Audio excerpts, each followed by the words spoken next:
আমাদের নবীজি দুনিয়াতে সবচেয়ে বেশি রওজা শরীফ থেকে যার সাথে যোগাযোগ করছেন, মুহাদ্দিসিনরা বেশি বলতে পারবেন, আমার ধারণা সবচেয়ে বেশি কথা নবীজি রওজা মোবারক থেকে হযরতে ইমাম বুখারী রহমতুল্লাহ আলাইহির সাথে বলছেন। এর প্রথম কারণ হইল বুখারী শরীফে যেই কয় হাজার হাদিস, এতবার তো কথা বলছেন নিশ্চিত। কারণ বুখারী শরীফের প্রত্যেকটা হাদিস এমন যে উনি লেখার আগে ওযু করতেন, 2 রাকাত নামাজ পড়ে রওজা আথারের এখানে অবস্থান করতেন, যতক্ষণ না নবীজি রওজা পাক থেকে বলতেন, এ মুহাম্মদ ইবনে ইসমাইল, এটা আমারে হাদিস, তুমি লেখো। একাएक इश्क ने मुझको जगाया, एकाएक इश्क ने मुझको जगाया, जगा कर सो मुसीबत में गिराया। হযরতে রশিদ আহমদ গাঙ্গুহি রহমতুল্লাহ আলাইহি, নাম তো শুনছেন, ওনার একজন ফিসাব ছিল হাজী সাহেব, হাজী এমদাদুল্লাহ মুহাজিরে মক্কি রহমতুল্লাহ আলাইহি। তো হাজী সাহেব নাকি মাঝে মধ্যে দুরুদ শরীফ পড়তেন দাঁড়াইয়া যাইতেন, দুরুদ শরীফ পড়তেছেন, হঠাৎ দাঁড়াইয়া যাইতেন।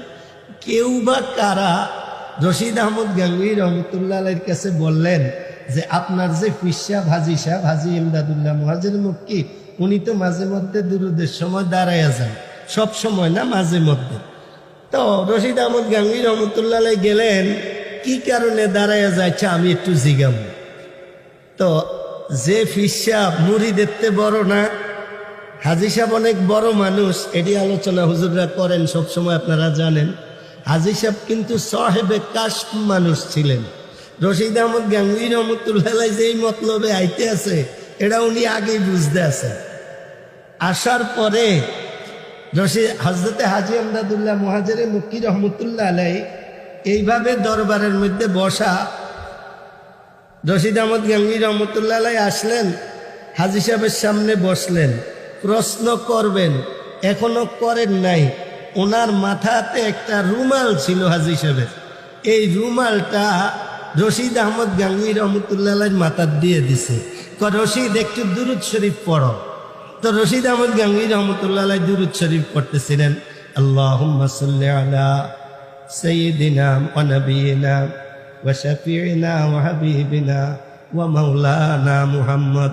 এটা বলার সাথে সাথে রশিদ আহমদ গাঙ্গুহি রহমতুল্লাহ আলাইহি দাঁড়াই গেছেন, এবং যতক্ষণ দুরুদ পড়তেছেন উনি দাঁড়াইই রয়েছেন।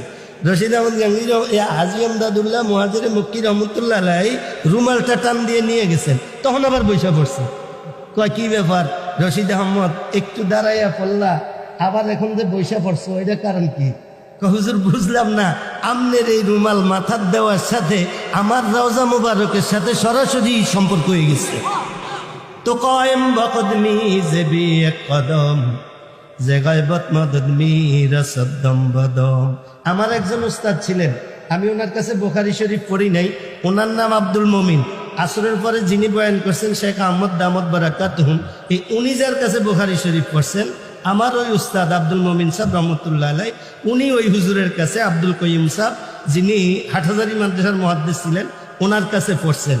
এই আমার উস্তাদ আব্দুল মমিন সাহেব উজানি মাদ্রাসার শাইখুল হাদিস, উনি ইন্তেকাল করছেন উজানি মাদ্রাসায় বুখারী শরীফ পড়ানো অবস্থায়। ওনার ইন্তেকালের পরে ওনার ছেলে খুব অপেক্ষায় ছিল যে আরে আব্বা মারা গেলেন, আব্বার সাথে তো কোনো কথা হইল না। ওনার একটু ডাক্তারের কাছে নিছে, উনি আবার বলছিলেন টাকা আনছনি। তো এরপরে আর কথা হয় নাই, ওনার ইন্তেকাল হয়ে গেছে।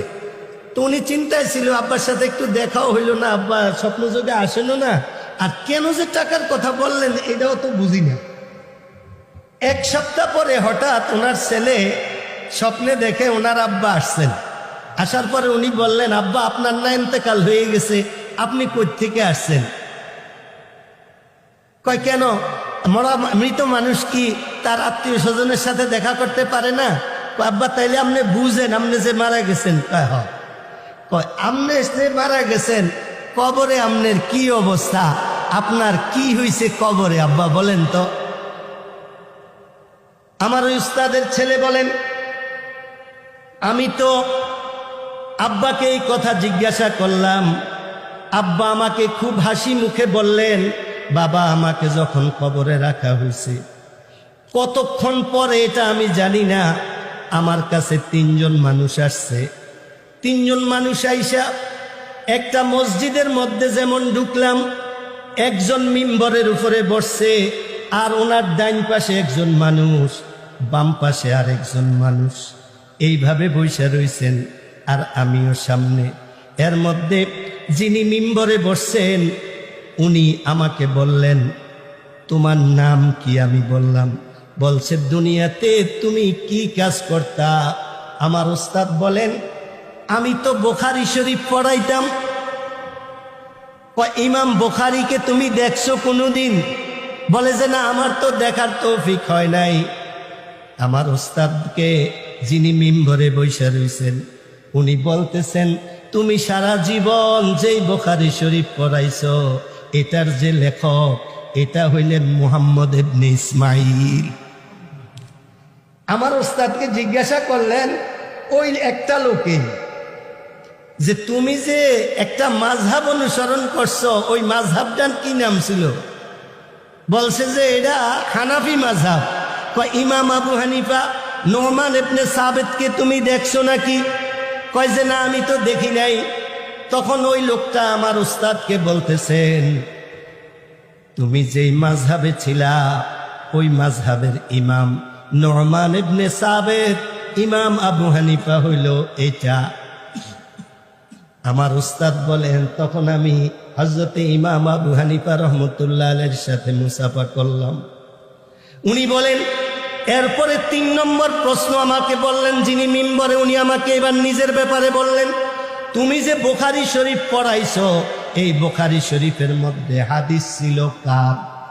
আমার উস্তাদ বলেন, আমাদের প্রিয় নবী আকায়ে নামদার তাজদারে মদিনা ফখরে মওজুদাত মুহাম্মদ আরবি সাল্লাল্লাহু আলাইহি ওয়াসাল্লামের হাদিস শরীফ ছিল।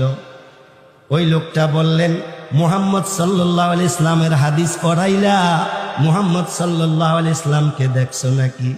আমার ওস্তাদ বলে, না, ওনাকে তো দেখার সুযোগ আমার হয় না।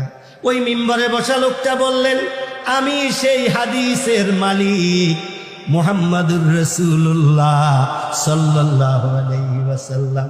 আমার উস্তাদ বলেন, এই কথা বলার সাথে সাথে আমি মিম্বরের উপরে যাইয়া জাবরায়া মুহাম্মাদুর রাসূলুল্লাহ সাল্লাল্লাহু আলাইহি ওয়াসাল্লামকে জাবরায়া ধরছি। আমার ভাইয়েরা, হাদিস শরীফ পড়ার ভাগ্য হওয়া, কোরআনের ভাগ্য হওয়া, এটি অনেক বড় ব্যাপার।